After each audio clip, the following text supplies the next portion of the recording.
Hey 10th graders, today we're going to be continuing our voyage in Latin American literature, and we're going to look at two different poems by the same author, Pablo Neruda.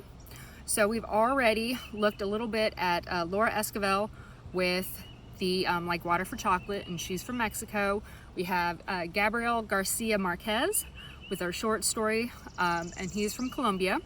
So Pablo Neruda, he is from Chile, which is at the very bottom near Argentina, where they have like penguins and stuff down there because it's close to Antarctica. Anyways, so we have Pablo Neruda.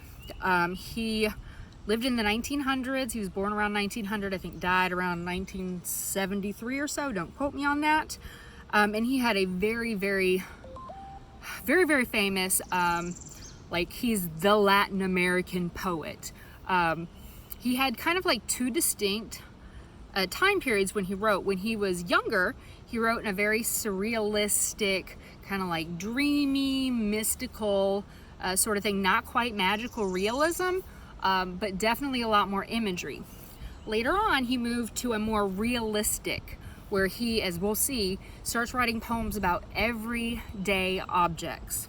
Okay, so again, it's not quite magical realism, but he kind of touches on those two different parts. His earlier work seems more sort of like dreamy, not quite magical, but different. And then his later works are, again, just the realistic, what are you going to encounter in everyday life. So we're going to read a poem from his early works and a poem from his later works. And please read along, because I'm sure that I'm smart enough to have put like PDFs of these in the Google Classroom for you to read. So his first one, Tonight I Can Wait. Tonight I Can Write. Okay? So, tonight I can write the saddest lines. Write, for example, the night is shattered and the blue stars shiver in the distance. The night wind revolves in the sky and sings. Tonight I can write the saddest lines. I loved her, and sometimes she loved me too. Through nights like this one, I held her in my arms. I kissed her again and again under the endless sky. She loved me. Sometimes I loved her too. How could one not have loved her great still eyes? Tonight I can write the saddest lines. To think that I do not have her, to feel that I have lost her, to hear the immense night, still more immense without her. And the verse falls to the soul like dew to the pasture. What does it matter that my love could not keep her?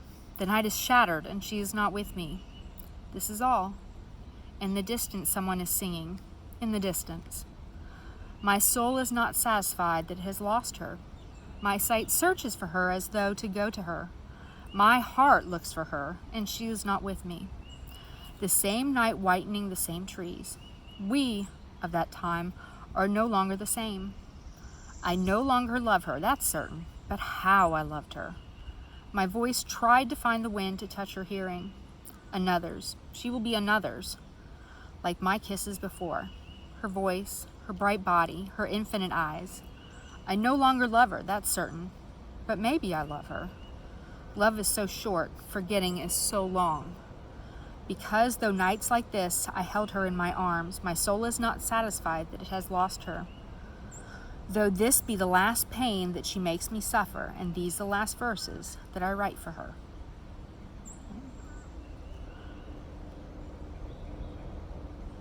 So looking at that, do you think that he still loves her or not? Do you think the narrator, do you think he still loves her or not? Do you think he's honestly over her? Or do you think he's just trying to convince himself that he's over her? So that's one question that I want you to type in comments your answer of, unless I do this as a Google Doc, do you think he still loves her? Why or why not? Okay. So the second one, you know what? You go write that response. I'll have another video when we look at his second poem. So, using this poem, do you think he loves her still or not?